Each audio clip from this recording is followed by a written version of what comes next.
Yeah, you can look either one. Look up at him. That's fine. So could you tell us your name? My name is Justin, and I'm with the Portland Animal Defense League. Justin, what's your last name? Justin K-A-Y. So what brought you down to Salem today? What brought us down to Salem today is the ODFW's recent plan to exterminate 2 more wolves from the Imnaha pack. But, I mean, in general, this has been an ongoing issue since April when they were delisted federally from the endangered species list, and the ODFW is been in charge of managing them.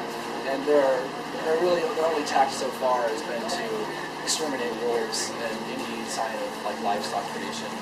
They've already taken previous year 2 intentionally and 1 accidentally, and they're going to take the alpha male and the juvenile wolf from the Imnaha pack, which is the only breed and for the newborn pup, which effectively could just devastate the entire pack altogether. Lastly, I mean, this is just a more typical conservative solution to wildlife conflicts. I mean, the ODFW's had a bad history already with the sea lions in the Columbia River being blamed for salmon loss, etc. So we're out here because this is a continued problem with the ODFW, and we're basically demanding change. We have a list of demands, I'm sure you already saw, and we're out here to try to bring attention to the issue because they seem to have lost all sense. So if you had a chance to talk with the director of ODFW right now, how would you propose that you would deal with that wildlife management issue versus doing wolf kills? Well, I mean, Oregon just passed a livestock compensation and wolf coexistence bill, I think it's called.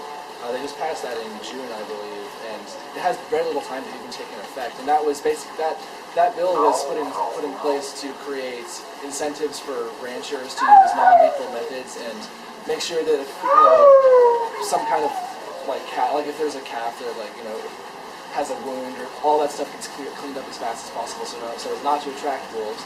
They use non-lethal methods of dealing with wolves, and they were going to compensate those ranchers that were using non-lethal practices if they did end up having a livestock loss. And that hasn't even had time to take effect.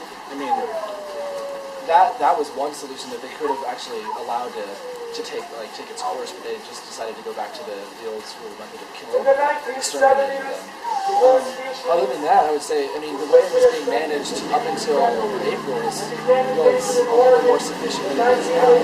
There's so few wolves in the state, and wolves predators in general are known to need large ranges and large populations in order to continue their population. And it seems pretty basic just to pay attention to the science and to respect predators as part of the ecosystem instead of, a scapegoat and an evil menace that's out to This past summer, anti-wolf sentiment ran high in eastern Oregon.